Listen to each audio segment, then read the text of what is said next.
minsan hindi gano'n karami nakaka-relate dito sa mga discussion about the party list organization. Abangan niyo pala 'no, meron tayong ilalabas na series of 5 explainers habang papalapit po yung ating, May 2025 elections. At isa po sa mga issues na tatalakayin natin ay itong party list system. Kung bakit siya at papaano siya na-bastardize over the years. At ano ba yung mga pwede nating gawin. Okay?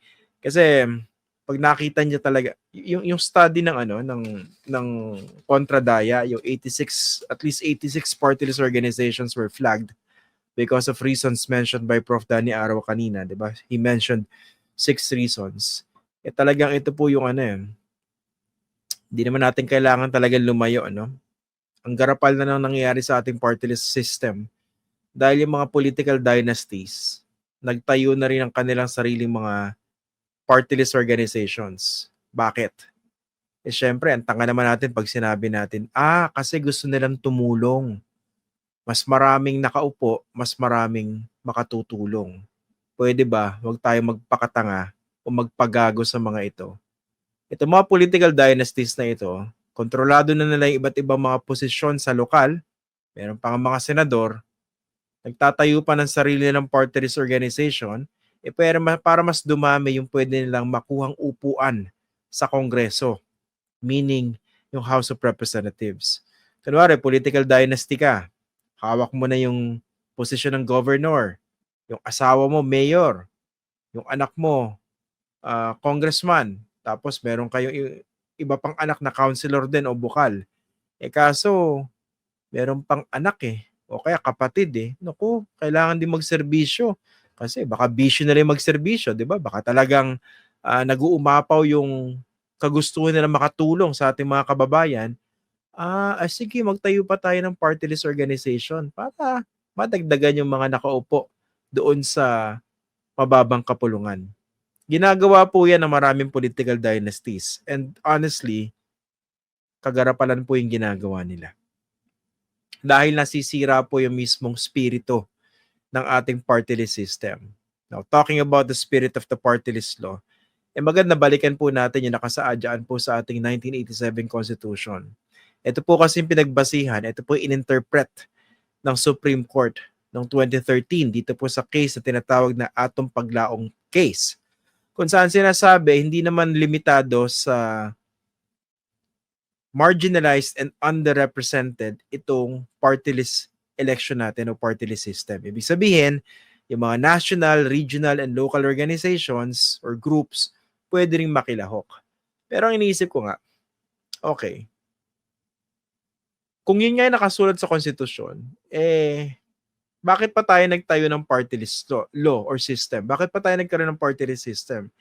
Hindi ba ang isa sa mga rason kung bakit tayo nagkaroon ng party list system sa ating bansa para yung mga gustong manalbihan sa mababang kapulungan pero mahihirapang makisabay. Kunwari lang si Juan de la Cruz, very competent pero galing sa isang marginalized sector. Kunwari magsasaka, mangingisda, mararitang tagalungsod. Pero capable, gusto niya talagang makatulong. Kaso, hindi siya pwedeng tumakbo o hindi niya kakayaning makipaglaban o makapagsabayan doon sa mga political dynasties, sa mga dambuhalang politiko na karaniwang tumatakbo for district congressman. Hindi niya kayang sabayan yun So, inisip ng mga may akda ng ating konstitusyon, bigyan ng pagkakataon itong mga grupo o mga Pilipino na ordinarily mahihirapan makipagsabayan doon sa mga district congressional candidates. Bigyan natin ng pagkakataon sa pamamagitan ng isang party list system. Yung party list system, binubuo po niya yung 20% ng ating House of Representatives. Sa kasalukuyan, at least 60 congressmen and congresswomen po yung pinag-uusapan natin. Oh. 'Di ba? Kung yun ang spirito, isa sa mga reasons na binanggit kung yung isa po yun sa mga reasons kung bakit nagkaroon po tayo ng party list system para bigyan ng pagkakataon itong mga galing sa marginalized and underrepresented na makapagsilbi o manilbihan din sa Kongreso. Bakit kasi pinayagan pa pati national, regional, and local organizations? Of course, Yung previous Supreme Court decisions yan, pabor doon sa poor and marginalized. Kaso yung latest interpretation, eto nga, hindi mo naman kailangan lilimahid. Ito yung binabanggit lagi ni COMELEC Chair George Garcia.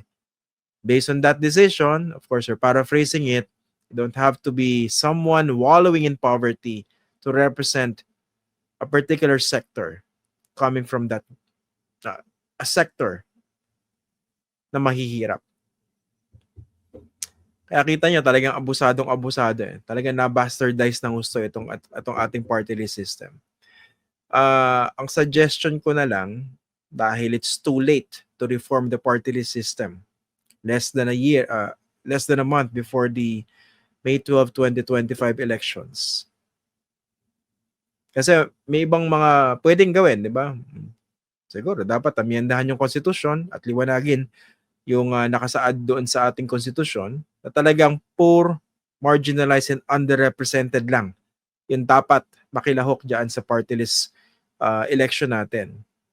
Or pwedeng sinasabi ng iba, hindi, amyendahan lang o repasuhin yung 1995 party list law. Pero sabi naman ng iba, pag hindi mo ginalaw yung konstitusyon, ganun din eh.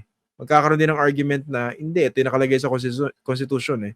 At doon lang pwedeng magbase yung tinatawag na 1995 party list law. Okay, kaya nga sabi ng iba, hindi, talaga yung konstitusyon na yung dapat galawin. Ang problema, ano man yung gusto natin gawin dyan, kunwari, gusto lang natin ayusin yung 1995 party list law, ba dapat dumaan tayo sa Kongreso? Sa tingin nyo, itong mga kongresista na kabilang dito sa party list block na tinatawag, willing ba yung mga yan para reformahin yung party list system kung saan marami sa kanila yung talaga nakikinabang? Of course, in fairness, mayroong ilang mga legit party list organizations na willing reformahin yung party list system. How about the majority? The others? Yung mga party list na itinayo ng political dynasties, yung mga hawak ng mga malalaking negosyo. Diba? It's a very long game.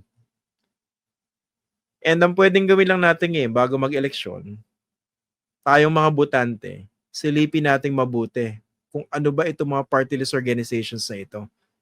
Ano ba yung advokasya na bit-bit na mga ito? Sino ba yung mga nasa likod nito? Huwag po tayo magpapabulag o magpapabola. Kunwari makita natin, mukha ng artista, ini-endorso itong party list group na ito. Siguro okay ito. Paano kung hindi? O kaya iba pumopronta mahirap, pero malalaking negosyo pala. Dambuhalang negosyante o political dynasty siya nasa likod. Sa tingin nyo, kaninong interest o sektor yung kanilang isusulong? Din sarili nila. Yung buong sistema nga natin ng eleksyon, kontrolado na ng mga dambuhalang negosyante at political dynasties. Pati ba naman yung party list system, i-hijack nila, which is what they have done. Kaya nga diba sabi ko kanina, kulang na lang magkaroon ng grupo ang tawag, ang Garapal Party List. Para na ipamuka dito sa iba't ibang mga grupo nito kung gaano kakapal yung pagmumukha nila for bastardizing, for abusing, for hijacking the party list system, which at the beginning had noble intentions. But of course, you can never underestimate the resourcefulness, the cunning, the guile of these political dynasties and politicians. That's why, sooner or later, they were able to capture even a system that was supposed to be one to push, a system that was supposed to push forward the advocacies of the marginalized and underrepresented.